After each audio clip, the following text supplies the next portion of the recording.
abençoe nessa abençoada tarefa. Nós vamos iniciar hoje o estudo do livro Missionário da Luz, que no estudo anterior estudamos a introdução, tão importante na obra para que a gente saiba o objetivo da obra e a importância da obra, né, para que ela foi escrita. Então é muito importante para nós essa introdução. Mas vale a gente lembrar que os livros de André Luiz, principalmente o Nosso Lar e os Mensageiros, são mais lições que contam histórias, principalmente o Nosso Lar, que ele tem a coragem e a humildade de contar a sua própria história. Então são lições assim, talvez mais fáceis da gente entender, apesar de ter tantos ensinamentos. E o Missionário da Luz é um livro que já começa a ser mais complexo as lições, porque vem nos trazer o mecanismo de como acontece esse trabalho, que é a lição de hoje, né? Nesse trabalho da psicografia. No Mensageiro, o escritor de André Luiz era Aniceto, e nos Missionários agora começa já com o instrutor espiritual Alexandre. Mas antes da gente iniciar, vale a pena a gente refletir e lembrar da importância da mediunidade entre nós e lembrar do maior psicólogo, do maior psicógrafo mediúnico que passou pela Terra na história de toda a humanidade, que é ele, Francisco Cândido Xavier, que ontem fez o aniversário da sua morte física, da sua desencarnação. Ele foi o maior de todos que passou pela Terra, deixando mais de 400 obras para nós. Vale a gente lembrar que ele começou em 1932 com Parnaso de Além-Túmulo e vem terminar uma das suas últimas obras em 1999 com o livro Amor e Verdade. São 412 obras mais ou menos em 68 anos. Então, se a gente dividir isso, vai dar mais ou menos 6 obras por ano dentro dessas quase 70 anos de mediunidade e psicografia. Nós não conseguimos ler isso por ano e muito menos estudar. Imagina psicografar.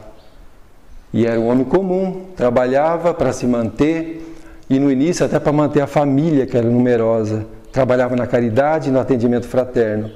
Ele foi um exemplo de como se utilizar o tempo no bem. A ele devemos a nossa gratidão, o nosso carinho e o nosso reconhecimento de todo esse trabalho. Se estamos estudando hoje, graças a ele.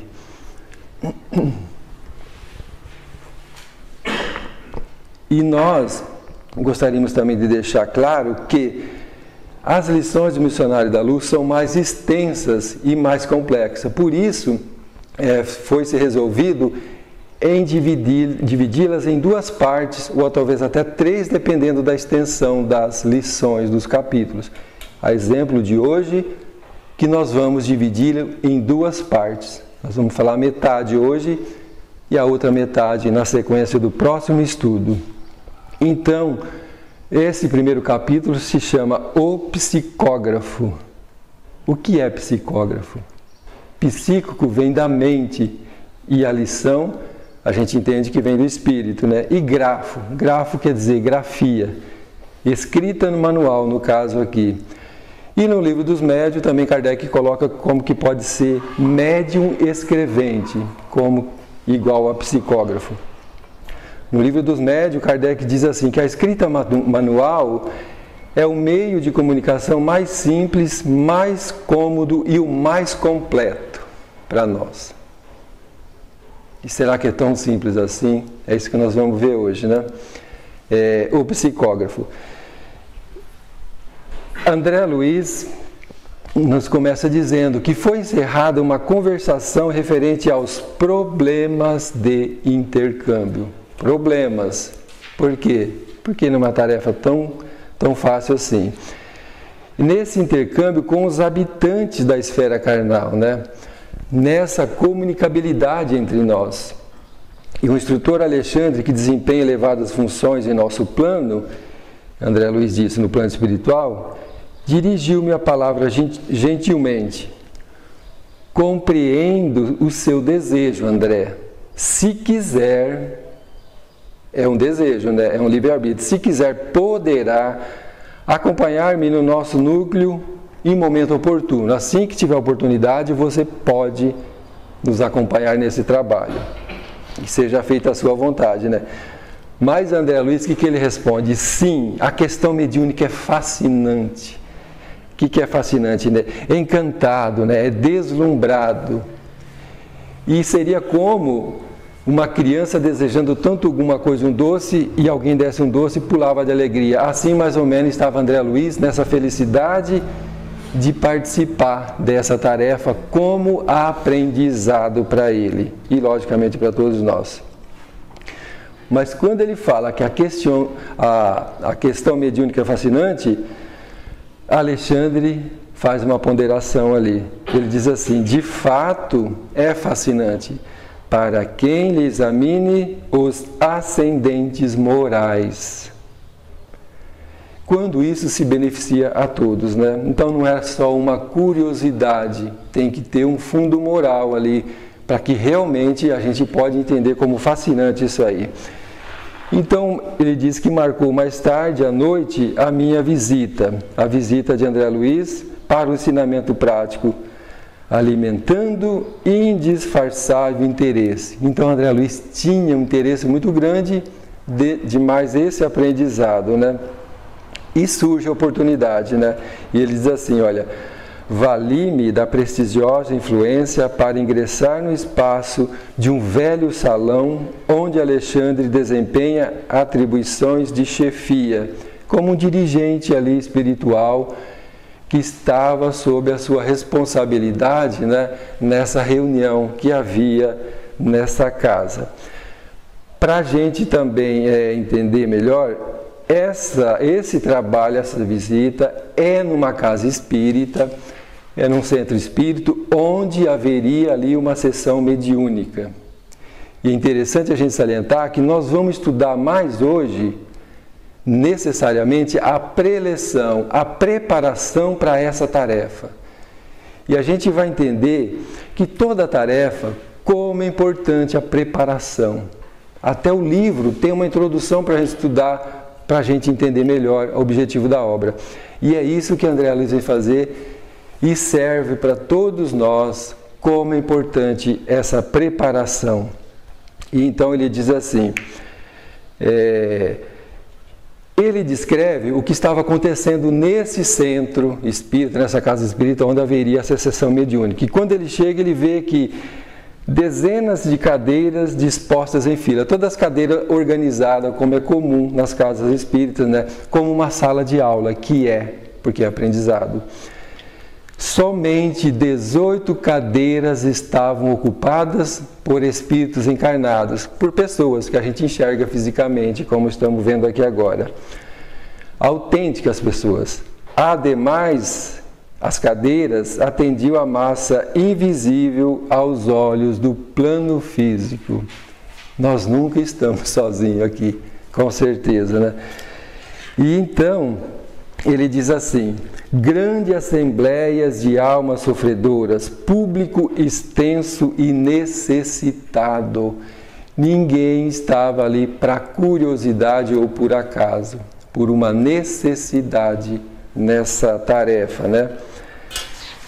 E ele continua dizendo assim, observando indo tudo o que acontecia nessa casa, nesse salão. Reparei que fios luminosos dividiu os assistentes da região espiritual em turmas diferentes. Cada grupo exibia características próprias. É interessante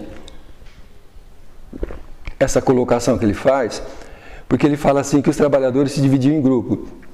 Isso é tão normal entre nós. Quando a gente tem mais afinidade, habilidade para uma certa tarefa, a gente se reúne. Não adianta a gente querer fazer uma tarefa que nós não estamos indo habilitado ou preparado a fazer.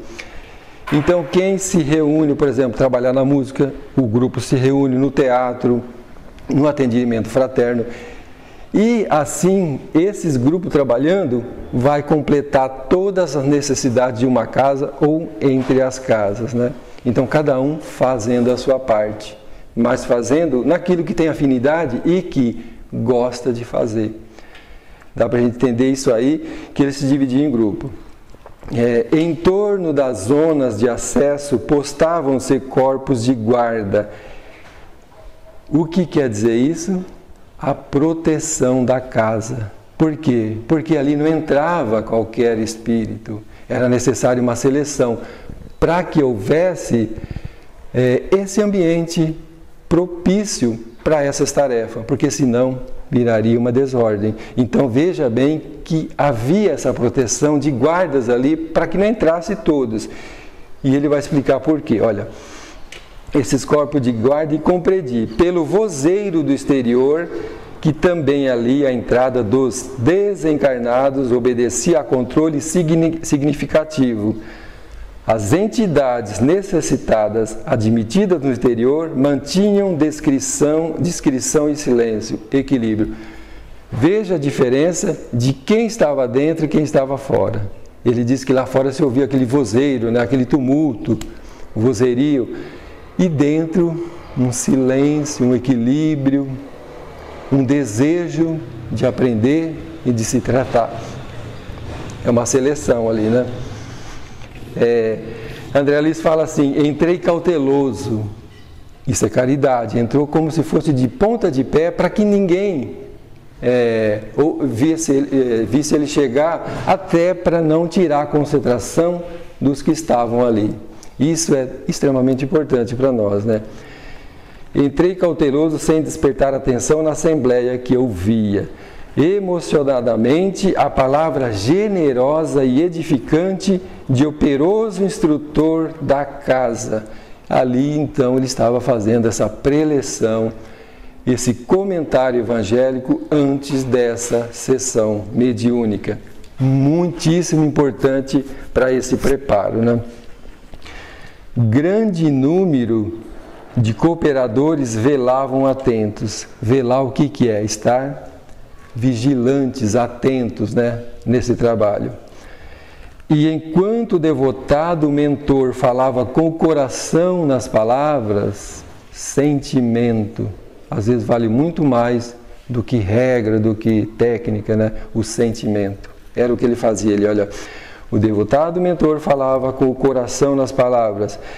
E os 18 companheiros encarnados demoravam-se em rigorosa concentração do pensamento. Elevado a objetivos altos e puros, era belo sentir a vibração particular. Isso é um casamento perfeito. Porque uma pessoa que vem fazer uma preleção, que vai fazer um comentário, se prepara, estuda, dá o que tem de melhor de si. E nós, como sentado ali, se estivermos como indiferentes, estamos ali por estar, ou só esperando a hora do passe ou dessa tarefa mediúnica, o que vai acontecer isso? Vai, muitas vezes, atrapalhar todo um trabalho. Então, há necessidade desse casamento. Quem fala com sentimento, mas quem ouve com interesse, esteja concentrado, aí sim vai melhorar todo o ambiente da casa. Isso é uma responsabilidade de cada um de nós, tanto quem fala quanto quem ouve. Isso faz a grande diferença dos ambientes das casas. E ele diz assim: era belo sentir-lhe as vibrações particulares. Todo mundo concentrado ali. Por isso, essa classificação da entrada dos espíritos aí nessa reunião tão importante. Cada qual emitia raios luminosos diferentes entre si na intensidade e na cor. E ele enxergava tudo isso. Nós não enxergamos ainda. Esses raios confundiam-se à distância aproximada de 60 centímetros dos corpos físicos e estabeleciam uma corrente de força bastante diversa das energias de nossa esfera. Ele está falando da esfera espiritual. Essa corrente não se limitava ao círculo movimentado.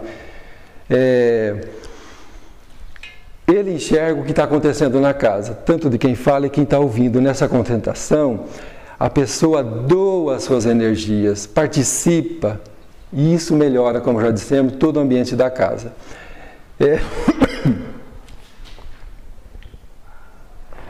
A natureza ensina muito para nós. Imaginamos quando se tem um efeito aqui na Terra que não é tão comum, mas tem. E é tão lindo quando acontece que nós sabemos que é o arco-íris. Não é uma coisa tão linda? Mas o arco-íris ele aparece com o quê? Com a chuva jorrando do céu como bênçãos de Deus. Mas tem que ter um casamento aí. Há necessidade dos raios solares para que esse fenômeno, esse efeito aconteça. Por que não é tão raro? Porque geralmente tem nuvens na frente impedindo essa penetração dos raios solares. Isso acaba não acontecendo. E que nós, então, nessa comparação da lição, que nós não sejamos essas nuvens escuras atrapalhando toda essa beleza de concentração e de doação na caridade que nós fazemos e se concentrar quando alguém está falando sobre o Evangelho de Jesus. E veja bem o que vem acontecendo, né? Ele diz assim: essa corrente não se limitava ao círculo movimentado. Em certo ponto, despejava elementos vitais à maneira de fonte miraculosa. Seria como um milagre, mas não é um milagre. Isso acontecia com origem nos corações e nos cérebros humanos que ali se reuniam. Dos encarnados, ele está falando. As energias dos encarnados casavam-se aos fluidos vigorosos dos trabalhadores do plano espiritual, congregados ali, unidos em vasto número, formando precioso armazém de benefícios para os infelizes, extremamente apegado ainda à sensação fisiológica. Olha só, que legal, que interessante, né? Esse casamento perfeito que todos nós temos capacidade para fazer, dessa doação de cada um de nós. O resultado, quando há essa concentração, esse interesse de entender e de ouvir, é diferente. A gente viu ali, olha, ele diz uma fonte inesgotável, né? Quanto tratamento, quanto que a gente pode colaborar e quem ajuda é ajudado nessas horas tão importantes, né? Todos os ouvintes, ele diz assim, somos doadores de energias. Semelhantes forças mentais não são ilusórias como pode parecer ao raciocínio terrestre, né, ao nosso pensamento. Quando menos esclarecido quanto às reservas infinitas e de possibilidades além da matéria mais grosseira. Então Deus é essa fonte inesgotável que está ali jorrando incessantemente e cada um de nós possamos captá-la ou não, depende de cada um de nós, né?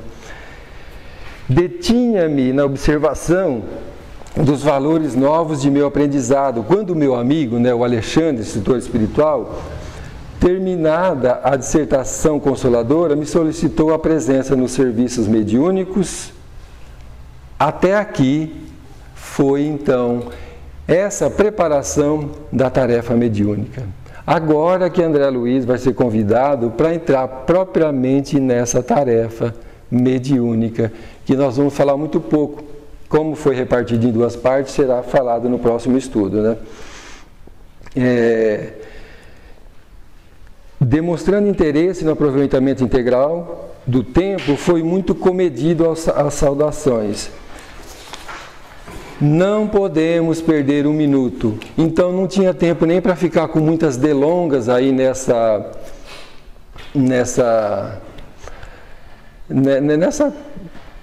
nesse cumprimento um com o outro. Era necessário. Por quê? Porque o tempo é precioso, principalmente para esses espíritos que trabalham no bem. Eles utilizam muito bem o tempo. A exemplo que acabamos de comentar de Chico Xavier, o que ele fez com o tempo dele. E ele então entra dizendo assim: esperavam ali os amigos autorizados a comunicar-se. E ele diz assim: autorizado a comunicação? o André pergunta, o instrutor diz, fiz um sinal positivo. Ele falou, é para isso mesmo. E então Alexandre diz assim, olha, nem todos, porém, conseguem o intuito à mesma hora. Alguns são autorizados, obrigados a esperar semanas, meses, anos. Ele não coloca anos, vírgula, anos e coloca uma reticência. Então vai saber quanto tempo, né? Centenas, talvez séculos, nessa espera.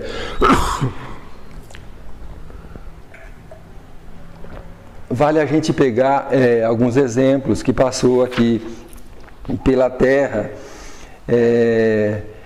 nessa espera, porque não é um trabalho assim, como se fosse improviso, um trabalho, vamos fazer como se fosse maquinal, não é, existe toda uma preparação. O Frederico Figner foi um grande trabalhador dentro da doutrina espírita, que escreve o livro Voltei, como pseudônimo de irmão Jacob. Nesse livro, ele diz assim, o instrutor espiritual, quando ele chega assim para escrever, achando que ele já estava pronto para escrever, porque ele foi um trabalhador aqui. E o instrutor espiritual, o diretor, diz assim, meu amigo, é justo esperar um pouco mais, convém se ambientar a organização mediúnica. A sintonia espiritual exige trato mais demorado. E ele disse assim, o irmão Jacob, né? Num ato, ele diz assim, num ato de minha imperfeição e egoísmo, ele se retrata de quem? De André Luiz. O que ele quis dizer? O André Luiz nem foi espiritista, nada, e chegou já escrevendo os noticiários daqui. E por que eu não, que fui um trabalhador na doutrina espírita? E o instrutor espiritual, sempre compreensivo e humilde, né, benevolente, diz assim, meu irmão, não julguei que André Luiz começou de improviso, sofreu muito nas esferas purificadoras e frequentou a tarefa durante 700 dias consecutivos, afinando com a instrumentalidade. Irmão Jacob, né, o Frederico Figner termina dizendo assim, senti-me desapontado, mas satisfeito. Por quê? Porque recebeu a orientação correta. Ele não foi punido, mas sim que foi orientado de como se processa todo esse trabalho. E André Luiz relata aqui, olha, que foi numa sala simples, modesta, de José Cândido Xavier, irmão do Chico, lá em Pedro Leopoldo ainda. Nesse ambiente humilde, foi esse recinto que o Espírito André Luiz, o sábio Espírito André Luiz, frequentou na condição de discreto aprendiz, assistindo às sessões dirigidas por Emmanuel, ambientando-se com as atividades espíritas do lado de cá, aqui na Terra, durante 2 anos consecutivos, antes de escrever o primeiro livro magnífico Nosso Lar. Então, não foi assim, improviso, eu quero escrever pumba, não. Houve um namoro ali, uma preparação, para que ele ficasse habilitado a escrever obras dessa altura que nós estamos estudando, de ensinamentos morais e espirituais. É claro que a gente não pode generalizar, como aqueles filhos que vinham dar recado para as mães através do Chico, eles não iam ficar 700 dias ali esperando, né? Às vezes vinha até por intermédio de Emmanuel, mas nesse caso, para escrever obras dessa altura, tinha que ter um preparo. A gente pode pegar um exemplo aqui, se entregarmos um violino da melhor qualidade que tem, entregar uma pessoa e falar, ó, você vai tocar, ele nunca pegou um instrumento, às vezes ele não vai conseguir nem fazer barulho, o máximo que pode ser fazer um barulho, né? Mas se passar essa tarefa para ele, olha, esse instrumento é teu, você tem 2 anos somente para se preparar, para aprender tudo, as lições referentes à música, os acordes, e se ele tiver a vontade e se preparar, aí sim, depois de 2 anos ele vai estar preparado para usufruir desse instrumento perfeito. E esse instrumento, né, que ele diz, era quem? Chico Xavier. Era necessário ali fazer um curso preparatório de afinidade para escrever essas obras, que foi tão importante para nós e que será para sempre. A gente pode pegar o exemplo também de um poeta, quando escreve uma música, com uma bela inspiração, uma letra maravilhosa. Mas se o cantor tiver um arranjo meio estranho e cantar mal, vai ser bonito? Não. A letra é excelente, mas o arranjo e a música cantada não é, e vice-versa. E André Luiz continua, olha, Alexandre diz assim, olha, não supunha tão difícil a tarefa do Zi. Quer dizer, ele não esperava que era tão complexo, né, essa tarefa. E Alexandre fala assim, ó, verá, Alexandre falou gentil, né? E dirigindo-se a um rapaz que se mantinha em profunda concentração, cercado de auxiliares do plano espiritual, explicou atencioso. Então, o Alexandre explica a condição que esse rapaz estava ali. E dizendo assim, olha, tem 6 comunicantes prováveis, 6 espíritos esperando para se comunicar. Mas na presente reunião, apenas um médium compareceu em condições de atender. Um só. Então falta ferramenta. A gente vê, né? Eu penso assim, a minha mãe desencarnou faz 12 anos. Se eu tivesse habilitado, equilibrado, seria tão comum falar, hoje eu tive com a minha mãe, dei um abraço e ela hoje está fazendo isso e isso e tal. Mas se isso acontecer, abrir essa porta, vira um tumulto que todo mundo, todos nós queremos. Então, porque nós não estamos habilitados, não é que Deus proíbe, é falta de preparo nosso nessa comunicabilidade. Desde já, portanto, somos obrigados a considerar que o grupo de aprendizes e obreiros terrestres somente receberá que se relacione como interesse coletivo, trabalho ao próximo, a todos, né? É uma doação isso aí. Não há possibilidade para qualquer serviço extraordinário ou da curiosidade. Outra vez um médium que não pode escrever, não tem condições de escrever uma coisa extraordinária, tem que ser mais ou menos aquilo que ele está capacitado. Julguei que o médium fosse uma máquina acima de tudo, ponderei. E isso não é um trabalho maquinal, né? Porque exige muito o quê? Sentimento e conduta. E o Alexandre diz assim, olha, a máquina também gasta. E estamos diante de maquinismo demasiadamente delicado. Não era tão assim puro como a pureza de Chico, né? Desse filtro perfeito, né, de credibilidade e autenticidade das mensagens que ele trouxe. Fixando minha expressão espantadiça, Alexandre continuou. Preliminarmente devemos reconhecer que nos serviços mediúnicos preponderam os fatores morais, acima de tudo, conduta.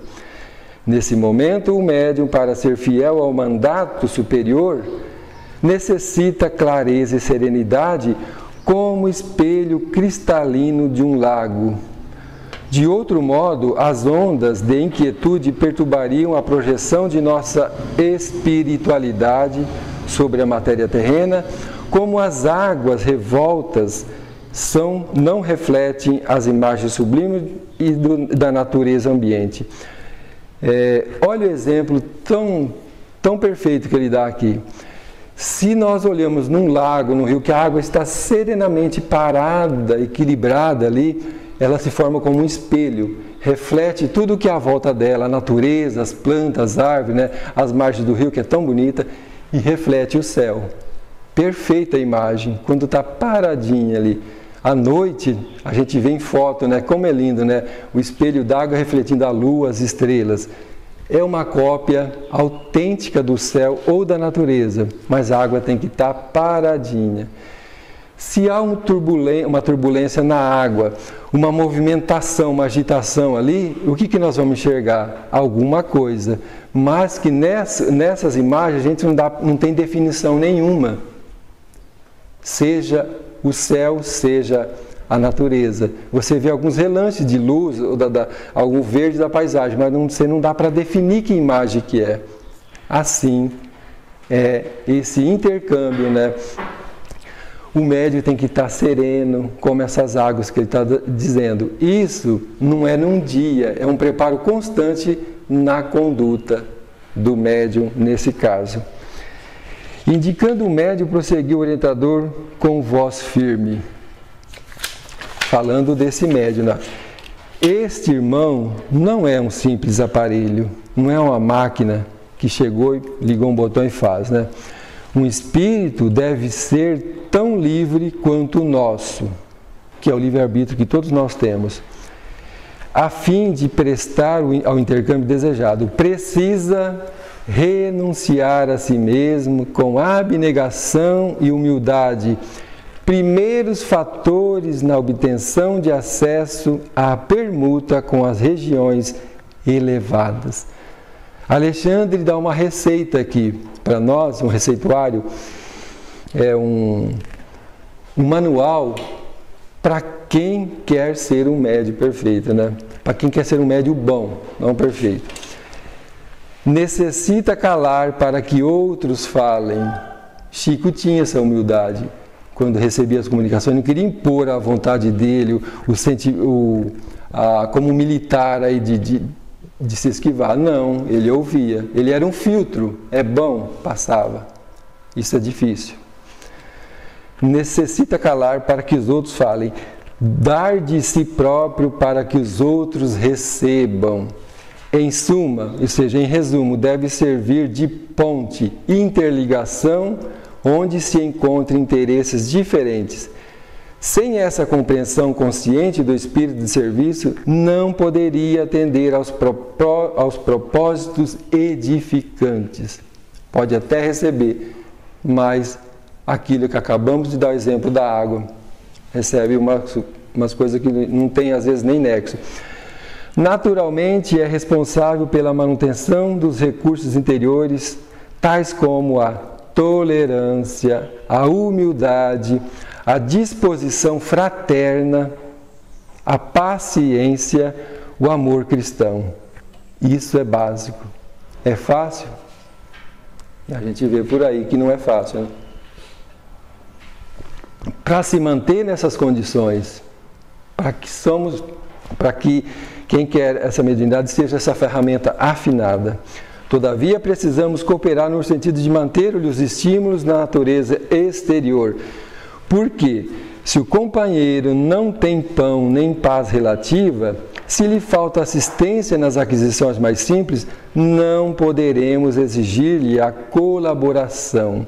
Porque todos nós temos problema.